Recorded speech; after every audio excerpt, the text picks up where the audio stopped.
Pokoknya, siapapun yang menyebabkan nama Pak Anies jadi negatif, siap-siap saja menerima serangan. Setelah bertubi-tubi menyerang Pak Jokowi, kini giliran lembaga survei yang diserang para pendukung Pak Anies. Adalah Pak Rocky Gerung, seorang yang dianggap seorang pemikir yang hebat dan dipuji-puji setinggi langit. Jadi, melalui sebuah Twitternya, Pak Rocky ini menyatakan lembaga survei ini tipu-tipu. Caranya dengan nitip kuesioner. Dan mengapa disebut tipu-tipu? Alasannya hasil survei politik lebih sering mirip. Selama tidak bisa dibuktikan kalau biayanya dari masyarakat, lembaga survei disebut tidak mungkin dibenarkan. Ini dia, info terkini Widya. Dulu lembaga survei cuma satu, namanya Lembaga Survei Indonesia, dibiayai oleh World Bank untuk membackup demokrasi. Nggak ada yang bayar di situ, karena ini uang dunia, uang World Bank. Dari lembaga itu beternaklah di situ tokoh-tokoh yang ada sekarang, nipu, udah digaji, dia bikin di dalam lembaga yang dia udah digaji itu, dia bikin survei dia sendiri. Semua lembaga survei yang ada sekarang itu adalah urusannya tipu menipu, saling nitip kuesioner. Karena itu mirip-mirip aja. Jadi selama tidak bisa dibuktikan bahwa itu lembaga dibiayai oleh publik, nggak mungkin. Itu benar. Tapi nanti mereka bilang ini uang kita sendiri untuk kepentingan publik. Dari mana untungnya?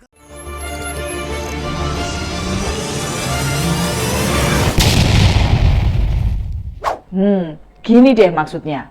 Coba kita maknai ulang. Intinya, lembaga survei itu butuh biaya untuk bertahan atau menjalankan operasionalnya.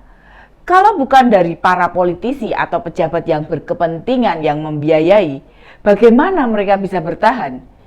Sehingga ketika dibiayai orang yang berkepentingan, hasil berbagai survei akan hampir sama. Pasti arahnya mengapa banyak lembaga survei ketika merilis elektabilitas Pak Anies, hasilnya selalu berada di nomor urut 3 alias di bawah Pak Prabowo dan Pak Ganjar. Karena koalisi perubahan nggak pernah biayai survei, otomatis Pak Anies tidak mungkin berada di urutan nomor 1. Itu saripati yang dibicarakan oleh Pak Rocky. Jadi seolah-olah elektabilitas tinggi Pak Ganjar maupun Pak Prabowo karena pihak mereka yang biayai, bukan karena suara murni masyarakat. Sebagai seorang akademisi, sebenarnya aneh juga ya. Ini Pak Rocky bilang begitu. Wong zaman sudah modern begini, bicara metode survei aja kok melulu soal biaya. Makin lengkap sudah serangan yang dilakukan kubu koalisi perubahan ke pihak yang tidak bergabung ke mereka. Bisa kita list daftarnya. Ada Pak Jokowi yang dituduh cawe-cawe. Lalu kemudian mereka menginisiasi relawan kuning hijau biru sebagai plesetan koalisi Indonesia Bersatu. Relawan kuning hijau biru kemudian mendeklarasikan dukungan pada Pak Anies. Sekarang giliran lembaga survei yang memasang Pak Anies selalu berada di urutan terakhir yang kemudian diserang. Padahal lembaga survei itu terikat dengan kode etik. Kita tidak membantah ada lembaga survei yang memang hanya menyenangkan siapa yang membayar. Tapi jika mereka selalu begitu, mereka bakal terkena sanksi dari organisasi profesi. Kenapa yang melakukan serangan itu Pak Rocky? Sebab parpol masih membutuhkan lembaga survei tersebut. Apalagi jika pas hari pencoblosan, parpol membutuhkan data quick count proses hitung cepat. Dan hasilnya sering tidak berbeda jauh dengan data KPU. Artinya, lembaga survei ini mempunyai metode yang bisa dipertanggungjawabkan. Mungkin karena Pak Rocky sudah tidak mengajar di Universitas Indonesia, sudah tidak punya mahasiswa yang dibimbing kali ya. Pak Rocky, sekarang itu banyak mahasiswa nyebar kuesioner melalui Google Doc. Itu nggak perlu biaya loh Pak. Ya, paling biaya kalau butuh ya cuma biaya pakai data. Lalu jika pakai telepon rumah, kayaknya sudah paketan free antar telepon rumah. Wes tidak ada istilahnya interlokal. Pak Rocky mikirnya kuesioner itu harus ketemu, tatap muka, wawancara, pasti biayanya besar. Malah kata Pak Rocky, dulu lembaga survei cuma ada satu, yakni LSI yang dibiayai Bank Dunia.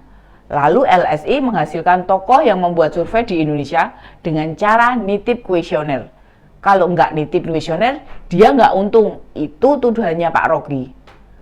Bukankah kita melihat, jangankan di tingkat nasional, banyak universitas juga melayani survei. Mereka yang menugaskan mahasiswanya untuk cari data. memang tidak dibayar, namun dikompensasi nilai. Ini menunjukkan tuduhan Pak Rocky jelas-jelas tidak berdasar. Apalagi kampus yang punya jurusan matematika, statistika, ilmu komunikasi, biasanya melayani jasa survei juga. Kemudian media cetak atau lembaga pers, ada yang punya lembaga yang terbiasa dengan survei. Contohnya ya Kompas. Dengan divisi Litbang Kompas, mereka biasanya melakukan survei berkala, entah berdasarkan waktu atau musim, tergantung periodisasi atau sesuatu. Demikian pula beberapa institusi pers di lokal. Bisa jadi mereka juga punya tenaga yang melayani jasa tersebut. Yang butuh ada survei bukan hanya urusan politik loh, namun beberapa produk perusahaan juga kadang butuh survei. Sehingga pernyataan Pak Rocky ini tidak sesuai dengan kenyataan. Beberapa lembaga survei merasa jengah dengan pernyataan Pak Rocky. LSI misalnya, kata Pak Saiful Mujani sebagai pendiri, sekarang sudah mandiri. Beliau membantah apa yang dihasilkan LSI itu tipu-tipu. Dan memangnya hasil tipu-tipu itu ada yang mau mengkonsumsi alias membiayai? Pasti tidak ada. Diakui Pak Saiful, kadang parpol membutuhkan jasa mereka. Namun parpol tidak boleh intervensi pada proses yang mereka jalankan. Aneh benar Pak Rocky ini. Menjalankan survei tidak bisa asal-asalan Pak. Soalnya, kalau metodenya ngawur atau tidak sesuai kaidah-kaidah, hasilnya juga tidak akan sesuai fakta. Jika kita mengambil kebijakan dari data yang keliru, pasti kebijakan tersebut tidak akan pas. Direktur Eksekutif Indikator Politik Bang Burhanuddin Muhtadi juga merespon tuduhan itu. Tidak ada lembaga survei melakukan penipuan. Kalau lembaga survei itu melakukan tipu-tipu, partai politik tidak bakal meminta mereka melakukan berbagai hal. Bukan hanya parpol, tetapi juga perusahaan swasta, lembaga internasional, LSM, juga perguruan tinggi.